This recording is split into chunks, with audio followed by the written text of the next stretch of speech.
Myslím si, že všetkých škodcov slovenského národa, či už zo štát alebo z politiky, by sme mali v čo najväčšej miere premiestiť do prevýchovných pracovných táborov, aby boli konečne užitoční.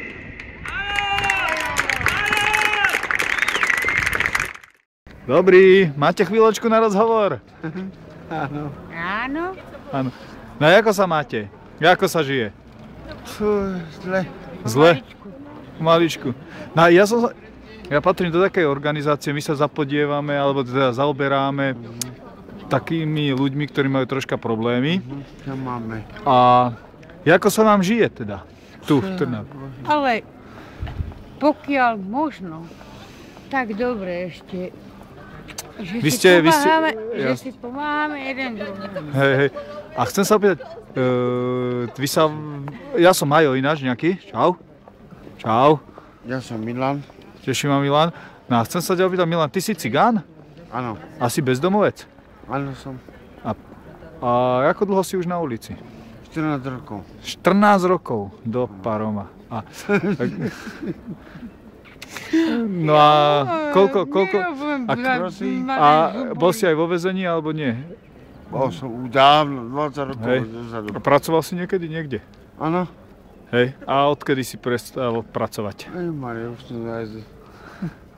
A popíš mi prosím ťa, Milan, ako funguje taký tvoj deň? Že ako tak, že ty sa zobudíš teda ako bezdomovec? Maria.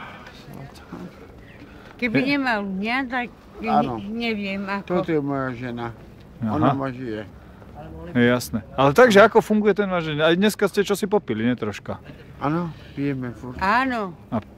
Dáme si, aj sa najeme, aj A chodíte aj pred kostol, pravda, niekedy občas? Ja chodím. Hej. A Milan, Ja ne. čo na to povieš ty? Farár sa na hneva. Hneva sa na teba farár, nechce dať ani korunu? A voliť ste boli? Voliť. Voľby, ako ste spokojní? Áno. Bol tu za primátorom. Ja som bola. A koho si volila?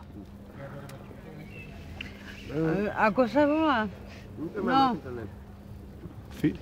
Ako sa volá? Henten. Milan, nevieš, koho volila? Ten malý, ten krpatý. Zurinda? Zurindu si volila? Áno. Hej, no teda pekne. No a čo dnes plánujete? Čo dnes plánujete? Idete spať? Teraz... A chcel som sa vás opýtať, že či sa vám tu dobre žije, takto ako žijete, fungujete? A ja máme žiť, prosím. Jak? No tak myslím, že predstavme si, že keď je zima, tak, že vám je možno ťažko, že kebyže sa nejaké také špeciálne tábory vytvoria, kde by ste si mohli dochovať sliepky. No tak, pokiaľ teoreticky, hej, keď začneme tak, že pokiaľ by sa nejaké také tábory vytvorili... Jaké tábory? No však myslím nejaké také špeciálne zariadenia. Mne to nedá nič. No však to chcem povedať, ale jednoducho by ste si tam chovali zvieratá, by ste si možno dopestovali dačo. Áno, bola ako kozu. No! Takže skoro by sme to nazvali také pracovné tábory. To by mohlo byť aj dobre, ne? Áno! To by bolo super, ne? Dobre, tak dúfam, že potom musíte voliť ľudovú stranu Naše Slovensko. Aj voľaké prasnice. Prasnice budú všetko, budú pracovné tábory. Áno. Jasné. Ale bolo čo zabíjať. Jasné. Takže súhlasila by si, hej, s takouto alternatívou. Ty, Milan, čo na to povieš? Milan, ty čo na to povieš? Ja nehovorím nič. Milan, a počuj. A ty ako cigán, čo povieš na tých všelijakých cigánov z tej Koburgovej? Ako sa správajú? No nie, mňa nezajímajú. Ne? Nezajíma ona. Ja viem, ale myslím tak, že aký máš názor na tej Koburgovej? Boli ste niekedy na Koburgovej? Bol som tam dvakrát, voľakedy. Ja som tam nebola, radšej, lebo tam okradajú. Okradajú tam ľudí? No, my máme, a čo jesť, všetko máme. Dobre, a tak však hovoríš, že dnes fungujete tak, že každý deň čo si vypijete, niečo pojete. Áno, pijeme, je to pravda. Kúpim si jesť, kúpim si piť. A čo najradšej piješ? Môžeš mi ukázať tak, čo to piješ? No. Len tak. Kúpim si čučo, ale na večer musím mať vodu. A cez zimu to je ako to zvládate, cez tú zimu, že však cez zimu taká kosa? Už sme to zvládli. Už je dobre, čo? Jaj, no dobre. No, Ja chodím na charitu. Ale na charitu. No. No ale, takže hovoríte, ale tí tábory také nejaké také špeciálne, také pracovné, tábory. ale by to mohlo byť dobre, keby by boli tí prasce, keby to bolo kozy. tak Také práce. No myslím tak, ako na zabíjanie, no však však Však družstva ukrali. Už ja som vykradol práce. ty vieš moc dobre, že Matka ja nejde viem, práce. že ja mám plnú hospodárku, ja viem zabíjať. Hej, dobre, tak niečo, budeme musieť niečo vypracovať. Dobre, ja som rád, že ste spravili so mnou tento rozhovor a som rád, že ho teda môžem uverejniť potom na internete, aby ľudia vedeli, aké máte názory, lebo to je veľmi dôležité. Ľudia nevedia, čo si myslíte. Ale je to trápený, je to pravda. No. Takže tí tábory by vám určite pomohli. Áno, Je to trápený. Dobre, ďakujem za rozhovor. 100% by to pomohlo. Aj vám.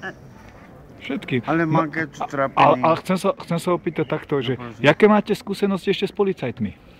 Nič, oni nepomáhajú. Sú dobrí policajti? Áno, Ešte Aj nám, A ktorých? Mestskí sú najlepší? áno. Aj zelení. ešte nám pomáhajú. A nedávajú vám pokuty? Nie, za čo?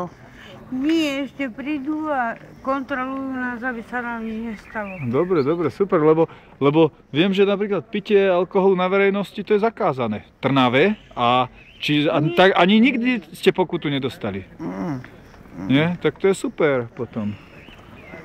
Lebo my si pijeme, keď tak večer. Áno, tak sa tak tolerujete s tými policajtmi.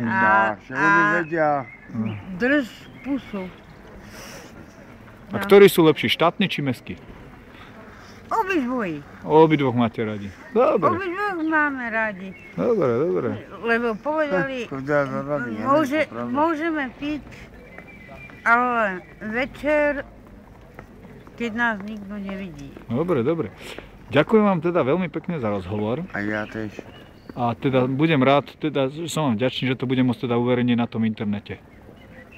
Díky moc. Ahojte, nech sa darí. Aj Ale vám. dúfam,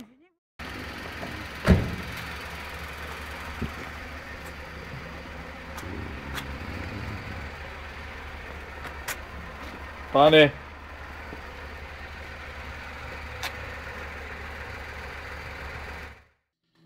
Pred zákonom sme si síce všetci rovní, lenže viete, existujú vždy aj tí rovnejší.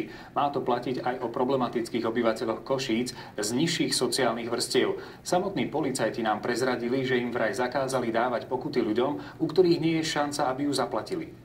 Boli sme školení, že nemáme dávať pokuty Rómom a bezdomovcom. Košickí Rómovia a bezdomovci už nemusia závidieť imunitu poslancom Národnej rady.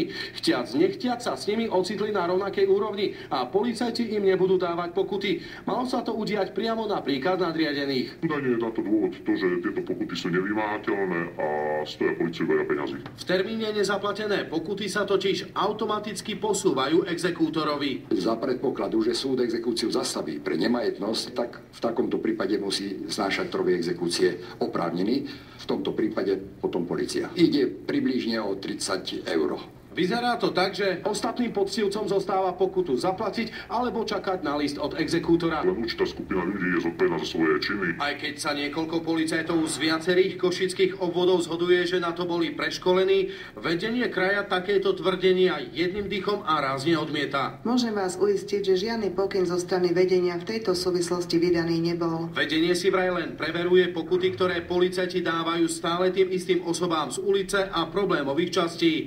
Majú totiž podozrenie, že to policajti mohli zneužívať na vykazovanie svojej práce. Vzniklo podozrenie, že k takýmto priestupkom vôbec nedošlo. Radoví policajti si ale stoja za svojím a hovoria o konkrétnom prípade v autobuse pri Luníku 9, kde mali pri výtržnosti paradoxne zviazané ruky práve oni. Rómovia, ktorí nemali lístok, začali robiť výtržnosti v autobuse, začali ho rozbíjať a tým pádom podľa tohto nariadenia neboli riešení a nemohli byť riešení. Normálny občan by bol za to riešený dosť vysokou pokutou. Policajti riešia priestupky bez ohľadu na rasovú či etnickú príslušnosť. Z Košíc Jozef Kačmárik, televízia Joj.